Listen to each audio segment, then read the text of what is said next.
The Shadow over Innsmouth by H.P. Lovecraft. Read by Richard Coyle. Part 4.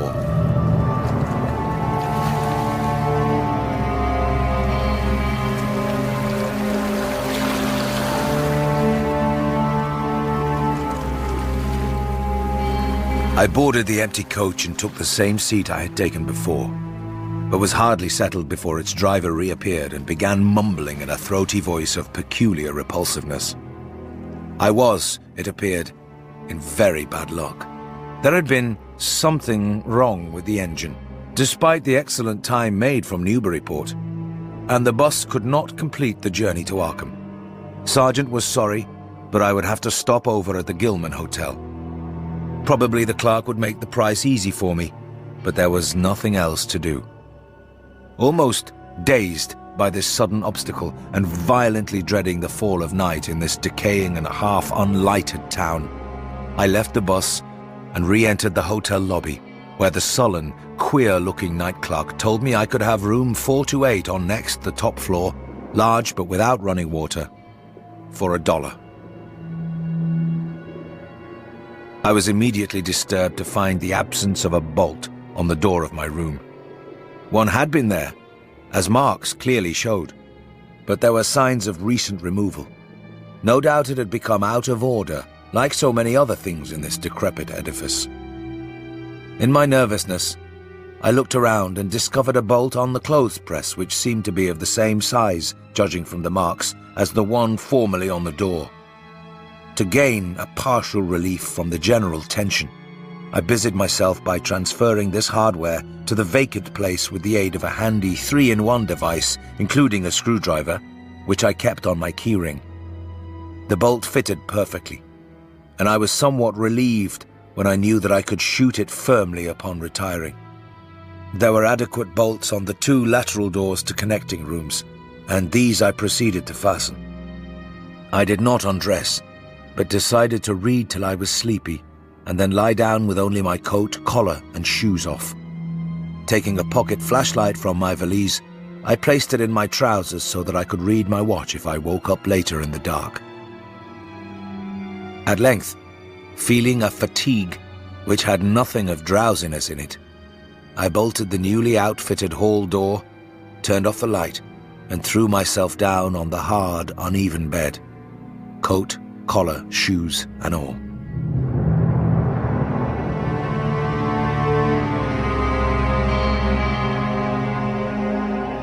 Then, after a long, dreary interval, and prefaced by a creaking of stairs and corridor, there came that soft, damnably unmistakable sound which seemed like a malign fulfillment of all my apprehensions.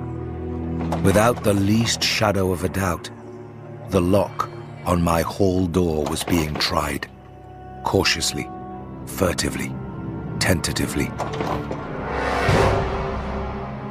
It never once occurred to me that the fumbling might be a mere mistake.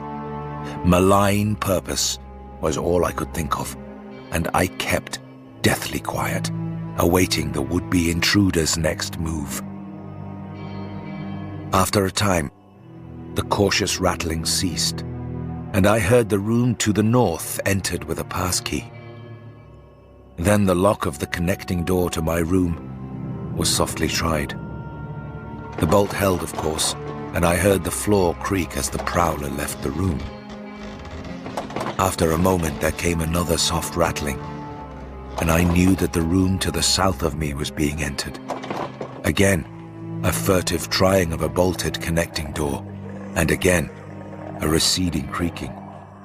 This time the creaking went along the hall and down the stairs, so I knew that the prowler had realized the bolted condition of my doors and was giving up his attempt for a greater or lesser time, as the future would show.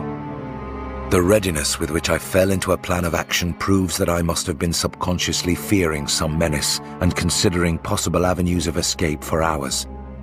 From the first, I felt that the unseen fumbler meant a danger not to be met or dealt with, but only to be fled from as precipitately as possible. The one thing to do was to get out of that hotel alive as quickly as I could, and through some channel other than the front stairs and lobby.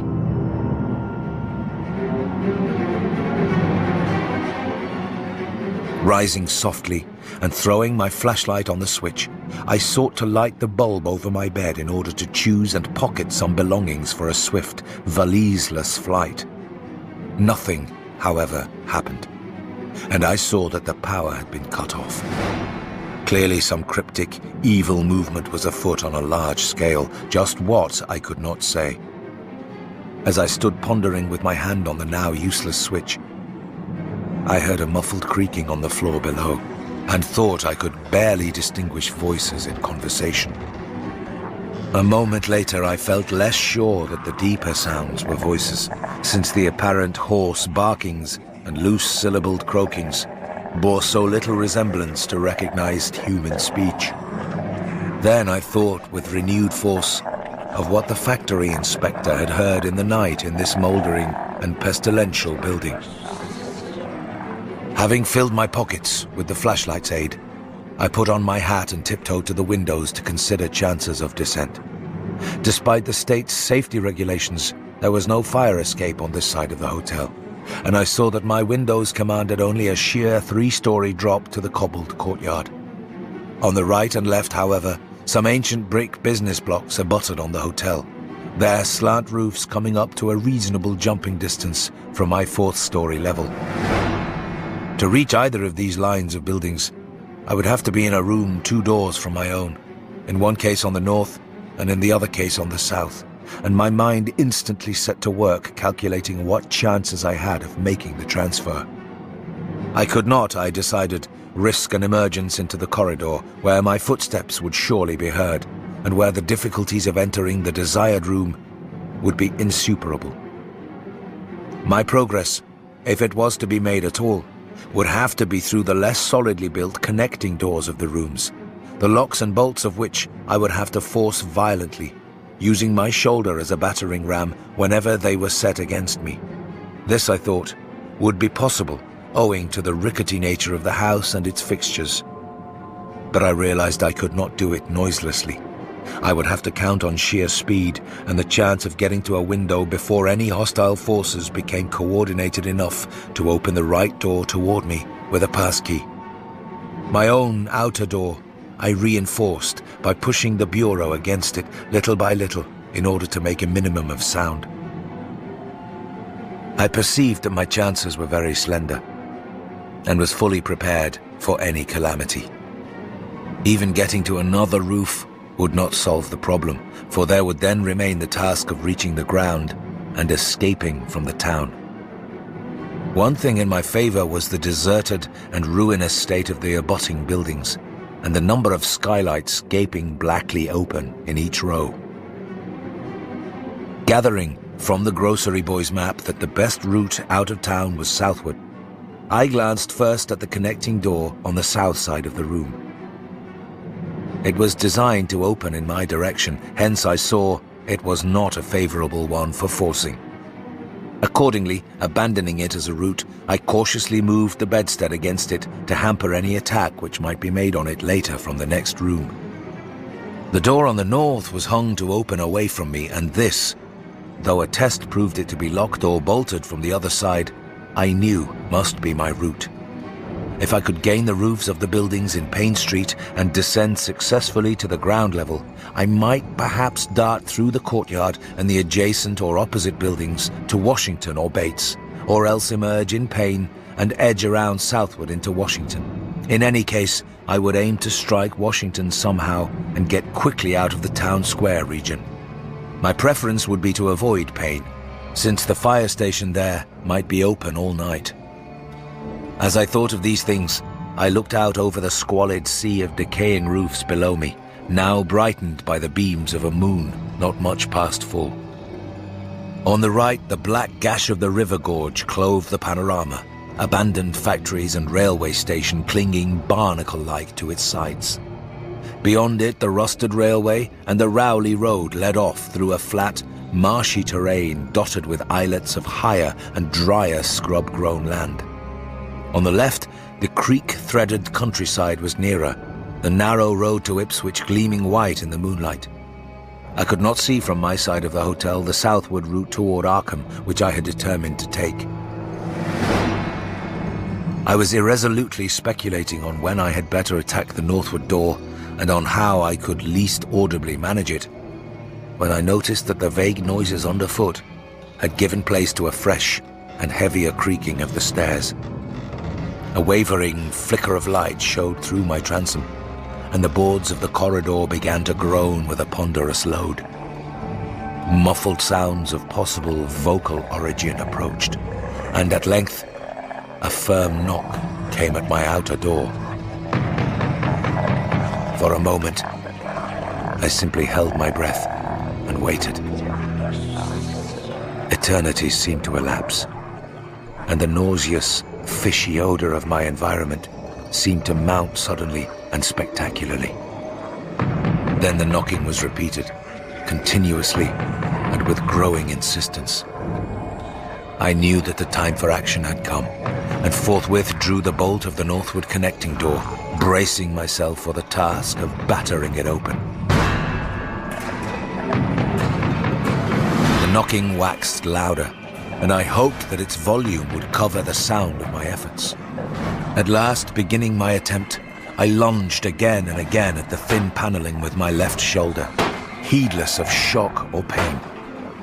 The door resisted even more than I had expected, but I did not give in, and all the while the clamor at the outer door increased. Finally, the connecting door gave, but with such a crash that I knew those outside must have heard. Instantly, the outside knocking became a violent battering, while keys sounded ominously in the hall doors of the rooms on both sides of me. Rushing through the newly opened connection, I succeeded in bolting the northerly hall door before the lock could be turned.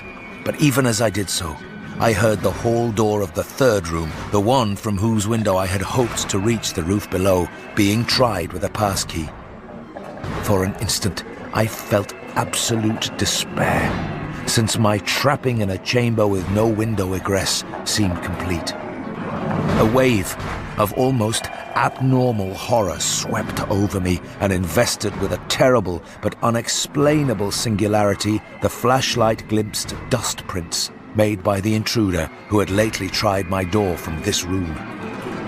Then, with a dazed automatism which persisted despite hopelessness, I made for the next connecting door and performed the blind motion of pushing at it in an effort to get through, and, granting that fastenings might be as providentially intact as in this second room, bolt the hall door beyond before the lock could be turned from outside. Sheer, fortunate chance gave me my reprieve, for the connecting door before me was not only unlocked, but actually ajar. In a second I was through, and had my right knee and shoulder against a hall door which was visibly opening inward.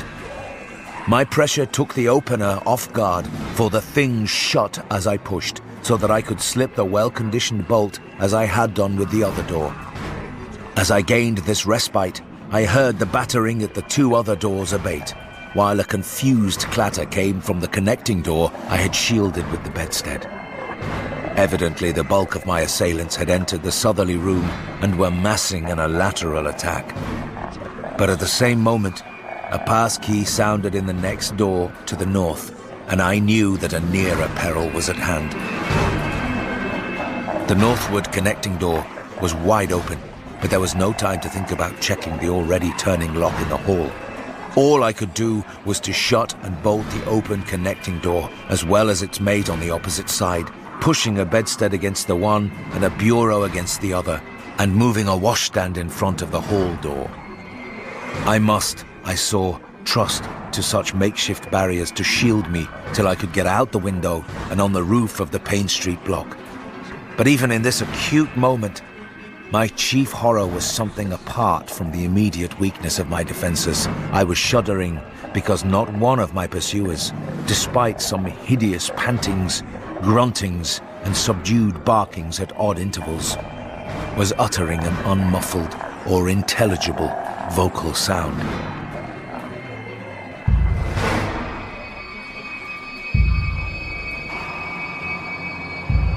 As I moved the furniture and rushed toward the windows, I heard a frightful scurrying along the corridor toward the room north of me, and perceived that the southward battering had ceased. Plainly, most of my opponents were about to concentrate against the feeble connecting door which they knew must open directly on me. Outside, the moon played on the ridgepole of the block below, and I saw that the jump would be desperately hazardous because of the steep surface on which I must land. Surveying the conditions, I chose the more southerly of the two windows as my avenue of escape, planning to land on the inner slope of the roof and make for the nearest skylight. Once inside one of the decrepit brick structures, I would have to reckon with pursuit, but I hoped to descend and dodge in and out of yawning doorways along the shadowed courtyard, eventually getting to Washington Street and slipping out of town toward the south. The clatter at the northerly connecting door was now terrific, and I saw that the weak paneling was beginning to splinter. Obviously, the besiegers had brought some ponderous object into play as a battering ram. The bedstead, however, still held firm, so that I had at least a faint chance of making good my escape. As I opened the window, I noticed that it was flanked by heavy velour draperies suspended from a pole by brass rings, and also that there was a large projecting catch for the shutters on the exterior. Seeing a possible means of avoiding the dangerous jump, I yanked at the hangings and brought them down, pole and all, then quickly hooking two of the rings in the shutter catch and flinging the drapery outside. The heavy folds reached fully to the abutting roof, and I saw that the rings and catch would be likely to bear my weight. So, climbing out of the window and down the improvised rope ladder, I left behind me forever the morbid and horror-infested fabric of the Gilman house.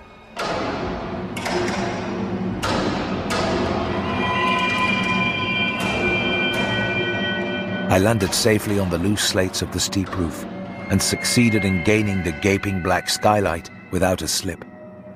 Glancing up at the window I had left, I observed it was still dark, though far across the crumbling chimneys to the north, I could see lights ominously blazing in the order of Dagon Hall, the Baptist church, and the Congregational church which I recalled so shiveringly. There had seemed to be no one in the courtyard below, and I hoped there would be a chance to get away before the spreading of a general alarm. Flashing my pocket lamp into the skylight, I saw there were no steps down. The distance was slight, however, so I clambered over the brink and dropped, striking a dusty floor littered with crumbling boxes and barrels.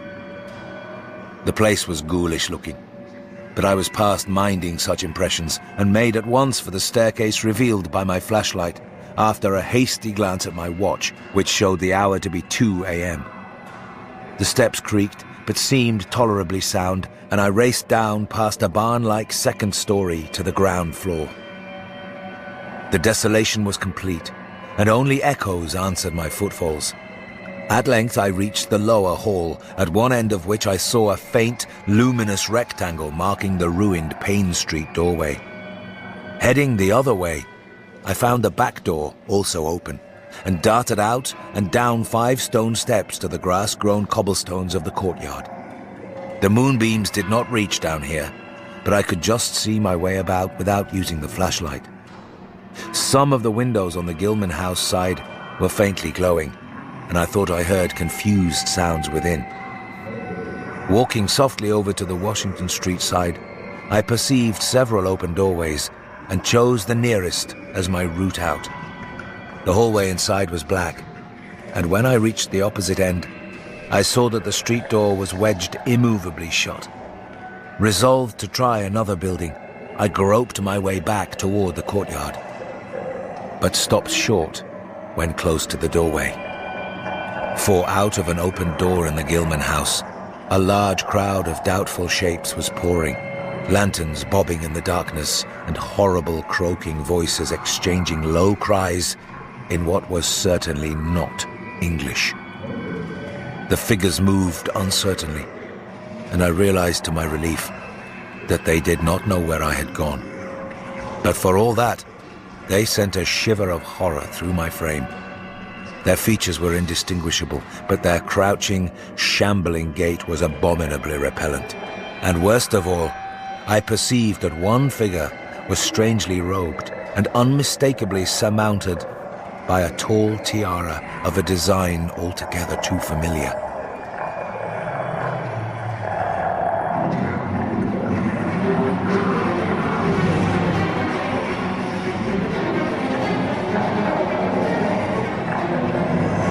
As the figures spread throughout the courtyard, I felt my fears increase. Suppose I could find no egress from this building on the street side. The fishy odor was detestable, and I wondered I could stand it without fainting. Again groping toward the street, I opened a door off the hall and came upon an empty room with closely shuttered but sashless windows. Fumbling in the rays of my flashlight, I found I could open the shutters, and in another moment had climbed outside and was carefully closing the aperture in its original manner. I was now in Washington Street, and for the moment saw no living thing nor any light save that of the moon. From several directions in the distance, however, I could hear the sound of hoarse voices, of footsteps, and of a curious kind of pattering, which did not sound quite like footsteps. Plainly, I had no time to lose. The points of the compass were clear to me, and I was glad that all the streetlights were turned off, as is often the custom on strongly moonlit nights in unprosperous rural regions. Some of the sounds came from the south, yet I retained my design of escaping in that direction. There would, I knew, be plenty of deserted doorways to shelter me in case I met any person or group who looked like pursuers. I walked rapidly, softly, and close to the ruined houses. While hatless and disheveled after my arduous climb, I did not look especially noticeable, and stood a good chance of passing unheeded if forced to encounter any casual wayfarer. At Bates Street, I drew into a yawning vestibule while two shambling figures crossed in front of me, but was soon on my way again and approaching the open space where Elliott Street obliquely crosses Washington at the intersection of South. Though I had never seen this space, it had looked dangerous to me on the grocery youth's map, since the moonlight would have free play there. There was no use trying to evade it, for any alternative course would involve detours of possibly disastrous visibility and delaying effect. The only thing to do was to cross it boldly and openly, imitating the typical shamble of the Innsmouth folk as best I could, and trusting that no one, or at least no pursuer of mine, would be there.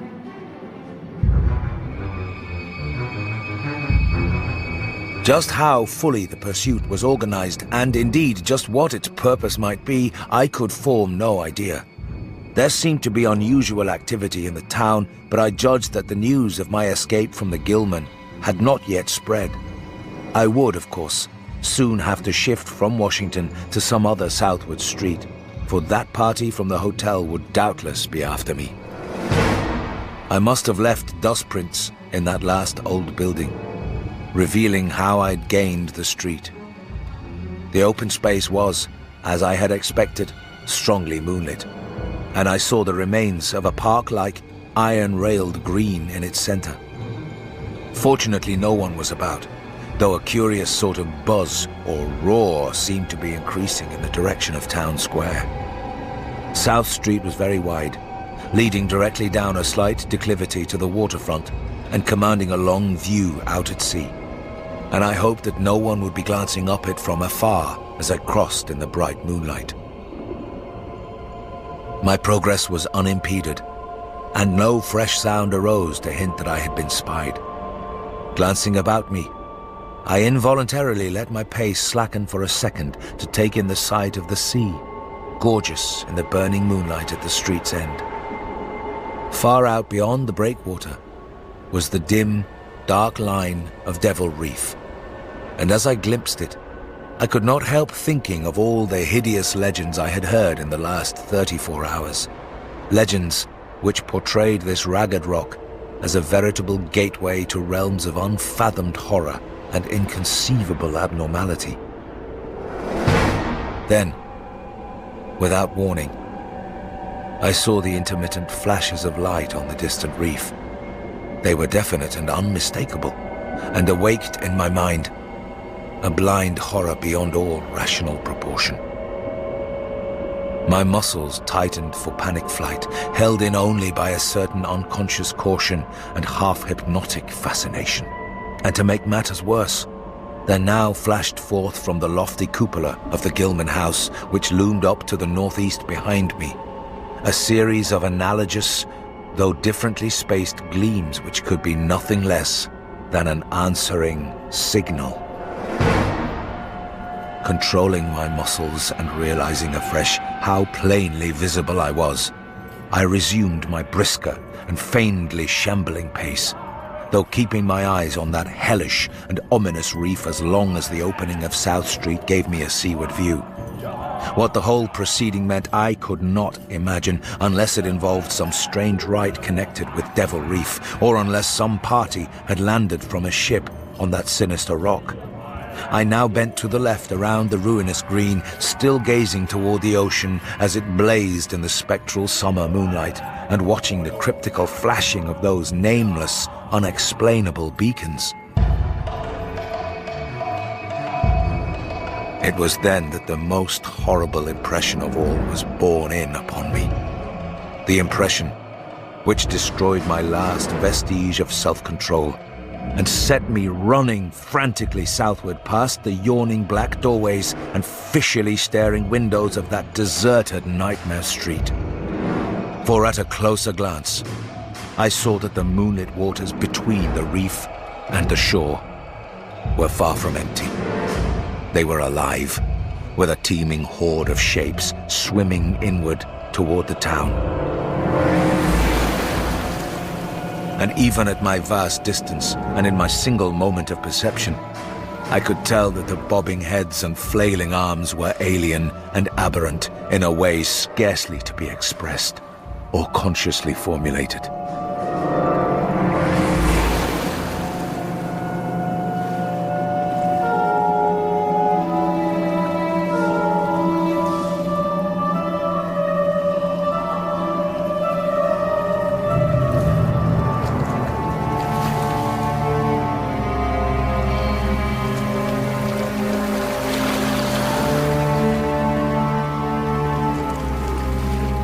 The Shadow over Innsmouth was written by H.P. Lovecraft and read by Richard Coyle. It was abridged by Paul Kent, and the music was composed by John Nichols. The series is produced by Neil Gardner and is a Ladbroke Radio production for BBC Radio 4 Extra.